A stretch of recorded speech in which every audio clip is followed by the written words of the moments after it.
আমরা স্পষ্টত বলতে চাই, জানাতে চাই, গতকালকে ঢাকা বিশ্ববিদ্যালয়ের বিভিন্ন হলে আন্দোলনের নাম করে নৈরাজ্যকারীরা, সংঘাত সৃষ্টিকারীরা যেভাবে হামলা করেছে আমরা কিন্তু গতকালকে দেখেছি। ঢাকা বিশ্ববিদ্যালয়ের শিক্ষার্থীরা দলে দলে বের হয়ে এসে তাদেরকে প্রতিহত করেছে এবং তাদের সাথে ঢাকা বিশ্ববিদ্যালয়ের আশেপাশের বিভিন্ন এলাকা থেকেও মানুষজন এসে শিক্ষার্থীদের রক্ষার জন্য পাশে দাঁড়িয়েছে এবং তাদেরকে সহযোগিতা করেছে। আমরা বলতে চাই, আমরা কোনো প্রকার কনফ্রন্টেশনে যেতে চাই না, আমরা কোলাবোরেশনের মাধ্যমে দেশের শিক্ষা প্রতিষ্ঠানগুলোতে শিক্ষার সুষ্ঠু পরিবেশ বজায় রাখতে চাই। আমরা চাই দেশের শিক্ষা প্রতিষ্ঠানগুলো যে স্মার্ট শিক্ষা প্রতিষ্ঠানে পরিণত হওয়ার দিকে এগিয়ে চলছে সেই ধারা অব্যাহত থাকুক, বাংলাদেশের সুন্দর সাবলীল অগ্রযাত্রা অব্যাহত থাকুক। এই বাংলাদেশে শান্তির পরিবেশকে অশান্ত কার্যকলাপের মধ্য দিয়ে যারা বিনষ্ট করতে যাচ্ছে তাদের উদ্দেশ্যে আমরা সতর্ক বার্তা দিতে চাই যে আপনাদের এই কার্যক্রম বাংলাদেশ মেনে নেবে না, বাঙালি কখনোই মেনে নেবে না, সচেতন তরুণ সমাজ মেনে নেবে না। যেখানেই আপনারা এই ধরনের নৈরাজ্য সৃষ্টির পায়তারা করবেন, মানুষের জীবনযাত্রাকে বিঘ্নিত করার চেষ্টা করবেন, মানুষের জানমালের ক্ষতি করার চেষ্টা করবেন, মানুষের স্বাভাবিক জীবনযাত্রাকে হুমকিগ্রস্ত করার জন্য অপচেষ্টায় লিপ্ত হবেন, সেখানেই কিন্তু সাধারণ জনগণ, মানুষ আপনাদেরকে দাঁত ভাঙা জবাব দেবে। সুতরাং আমি সবাইকে আহ্বান করব, অনুরোধ জানাবো, যে কোনো বিষয়ে শান্তিপূর্ণভাবে কথা বলার মাধ্যমে সমাধান করা সম্ভব, যে কোনো বিষয় যৌক্তিক উপায়ে সমাধান করা সম্ভব। তবে এর মানে এই নয় যে দেশবিরোধী কোনো অপশক্তির, দেশবিরোধী কোনো চক্রান্তের, এদেশের মূল ভিত্তি মুক্তিযুদ্ধের বিরুদ্ধে গিয়ে আপনারা কোনোভাবে এই দেশকে মুক্তিযুদ্ধের আদর্শ থেকে বিচ্যুত করবেন, আর সেটি এই বাংলার মুক্তিকামী মানুষ, মুক্তিযুদ্ধের সপক্ষ শক্তি মেনে নেবে, এটি ভাবলে আপনারা ভুলের স্বর্গে বাস করছেন। কালকে থেকে আজ পর্যন্ত যেগুলো ঘটনা ঘটেছে তার মধ্যে একটি উল্লেখযোগ্য বিষয় হলো, আমরা দেখেছি গতকালকে ঢাকা বিশ্ববিদ্যালয়ে অস্ত্রধারী বেশ কিছু লোকজন তারা হামলার সাথে জড়িত ছিল, এই কনফ্রন্টেশনের সাথে জড়িত ছিল, তাদের নাম ঠিকানাও আছে। অভিযোগ আসছে যে এটা আপনাদের পক্ষ হয়ে তারা এখানে গোলাগুলিতে লিপ্ত ছিল এবং এই বিষয়ে বিশ্ববিদ্যালয়, বিশেষ করে শহীদুল্লাহ হলে যে ছবিগুলো এসেছে তাদের অনেকের নাম পরিচয় গণমাধ্যমে প্রকাশ হয়েছে। সেই দায় দায়িত্বগুলো আপনাদের উপরে বর্তাচ্ছে কিনা এখন? জি দেখুন, গতকাল সবার হাতে অস্ত্র ছিল, সেই অস্ত্র সহ তাদের ছবি এসেছে এবং তারা সবাই কে কি সেগুলো আইডেন্টিফাই। দেখুন, যদি আমরা এই ধরনের কোনো কার্যক্রম দেখতে পাই তাহলে তো আমাদের সংগঠনের নিয়ম রয়েছে, সেই অনুযায়ী আমরা অবশ্যই ব্যবস্থা নেব। তবে এখানে একপাক্ষিকভাবে বলার কোনো সুযোগ নেই। আমাদের 7 জন নেতাকর্মী, বাংলাদেশ ছাত্রলীগের 7 জন নেতাকর্মী কালকে গুলিবিদ্ধ হয়েছে। এইগুলি কারা করেছে? আমরা বিশ্বাস করি কখনোই ঢাকা বিশ্ববিদ্যালয়ের কোনো সাধারণ শিক্ষার্থী, ঢাকা বিশ্ববিদ্যালয়ের কোনো শিক্ষার্থী তো আপনার দিকে গুলি ছুটতে পারে না। তাহলে কারা এই গুলি ছুটলো? ওদের উদ্দেশ্য কি? কি উদ্দেশ্যে তারা এই ঢাকা বিশ্ববিদ্যালয়ে এসেছে? আমরা জানি দীর্ঘদিন ধরে ঢাকা বিশ্ববিদ্যালয়ে একটি লাশ ফেলার ষড়যন্ত্র হচ্ছে। এই লাশ কারা ফেলতে চায় সেই গভীরে আমাদেরকে যেতে হবে।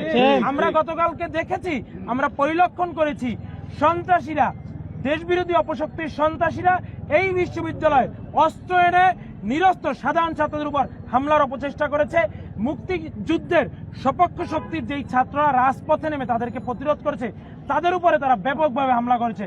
আমরা এই হামলার তীব্র নিন্দা এবং প্রতিবাদ জানাই এবং আইন শৃঙ্খলা রক্ষাকারী বাহিনীর প্রতি আমরা দৃঢ়ভাবে আহ্বান জানাচ্ছি যে গতকাল যারা ঢাকা বিশ্ববিদ্যালয়ে নৈরাজ্য সৃষ্টির অপচেষ্টা করেছে তাদেরকে অবশ্যই খুঁজে বের করে আইনের আশ্রয় আনতে হবে।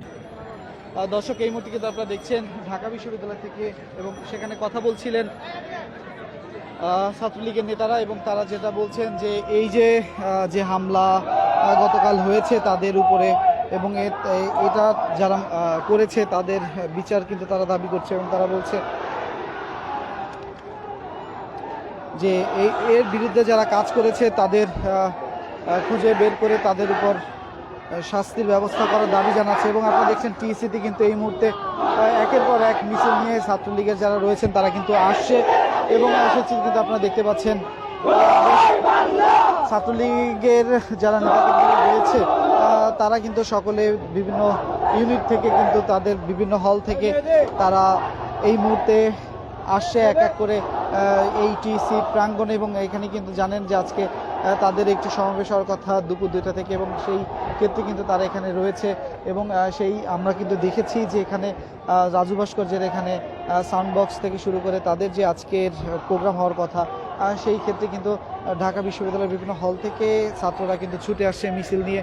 আপনারা কিন্তু সেই চিত্র দেখছেন দৈনিক দেশটির মাধ্যমে এবং দর্শক আপনাদের যদি কোনো মতামত থাকে আপনারা কিন্তু আমাদের কমেন্ট সেকশনে জানাতে পারেন। এবং আপনাকে বলতে চাই যে আজকে গতকালকে যে ঘটনাটি ঘটেছে সেই ঘটনাতে আসলে মুক্তিযোদ্ধার সাপেক্ষে যারা রয়েছে তাদেরকে যেভাবে হামলা করা হয়েছে তার তীব্র নিন্দা জানাচ্ছে ইনান এবং ছাত্রলীগ নেতা ইনান এমন কথা কিন্তু বলছে। এবং আপনারা কিন্তু এই মুহূর্তে দেখছেন সর্বশেষ পরিস্থিতি এই যে ঢাকা ইউনিভার্সিটির প্রাঙ্গণ থেকে, সেটি কিন্তু আপনারা সরাসরি এই মুহূর্তে দেখতে পাচ্ছেন।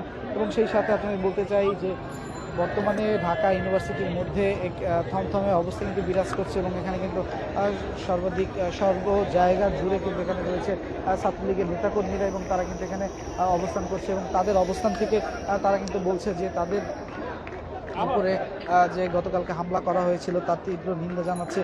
এবং সেই বিষয়টা সেটি কিন্তু বক্তব্যের মধ্যে কিন্তু তিনি তুলে ধরেছেন। এবং সেই চিত্র কিন্তু আমরা আপনাদেরকে দেখাচ্ছি যে বর্তমানে টিএসসি এই প্রাঙ্গণে কী অবস্থা, এবং এখানে যারা সাধারণ শিক্ষার্থীরা রয়েছে কোঠার বিপক্ষে কিন্তু এই জায়গাটিতে কিন্তু কেউই নেই। এবং সেই চিত্র কিন্তু আমরা আপনাদেরকে দেখিয়েছি। এবং এক এক করে কিন্তু এখানে যারা শিক্ষার্থীরা যারা আছে তারা কিন্তু এখানে আসছে। এবং আপনারা কিন্তু এই মুহূর্তে দেখছেন সরাসরি যারা ছাত্রলীগের নেতারা যারা রয়েছে তারা কিন্তু এই মুহূর্তে এখানে অনেকেই আসছে। এবং সেই সাথে ছাত্রলীগের যারা বিভিন্ন হলের কর্মীরা রয়েছে তারাও কিন্তু মিছিল নিয়ে একের পর এক এই টিএসসিতে কিন্তু আসতে শুরু করেছে সেই দুপুরের আগে থেকেই। এমন চিত্র কিন্তু আমরা দেখেছি। এবং আপনাদেরকে বলতে চাই যে গতকালকের ঘটনাকে কেন্দ্র করে বেশ উত্তেজনা কিন্তু বিরাজ করছে ঢাকা বিশ্ববিদ্যালয়ের মধ্যে। এবং সেখানে কিন্তু সর্বত্র এখানে আমরা দেখতে পাচ্ছি ছাত্রলীগের যারা নেতাকর্মীরা রয়েছে তারা কিন্তু এখানে রয়েছে। এবং আপনাদেরকে বলতে চাই যে ঢাকার বেশ কিছু জায়গা কিন্তু আমরা ঘুরেছি, সেখানে কিন্তু বেশ রাস্তাগুলো কিন্তু ব্লক করে রাখা হয়েছে। প্রাইভেট ইউনিভার্সিটি থেকে শুরু করে বেশ কিছু বিশ্ববিদ্যালয়ের ছাত্ররা কিন্তু তারা সেটিকে আবদ্ধ করে যান চলাচল কিন্তু বন্ধ রয়েছে। এবং দর্শক আপনাদেরকে বলতে চাই যে এই যে আন্দোলন এটি কিন্তু চলমান বেশ অনেকগুলো দিন ধরেই, কারণ কোঠা আন্দোলনের সাথে যারা সম্পৃক্ত তারা কিন্তু বেশ অনেক দিন ধরে আন্দোলন করে আসছিল শান্তিপূর্ণভাবে। কিন্তু গতকাল যে ঘটনাটি ঘটে সেই প্রেক্ষিতে কিন্তু পুরো ঢাকা ইউনিভার্সিটি সহ বাংলাদেশের বেশ কিছু জায়গায় কিন্তু বেশ আন্দোলন হয় এবং ধাওয়া পাল্টা দেওয়া হয়। সেই পরিশেষে কিন্তু আজও সেই উত্তেজনা বিরাজ করছে ঢাকা বিশ্ববিদ্যালয়ের মধ্যে থেকে। এবং সেইখানকার চিত্র কিন্তু আপনার সামনে তুলে ধরেছি। এবং আপনারা দেখছেন ঢাকা ইউনিভার্সিটি টিএসসি থেকে, এবং আমি আপনাদের সাথে ছিলাম মোহাম্মদ রায়হান হোসেন। আপনারা দেখছেন দৈনিক ডেস্টিনি।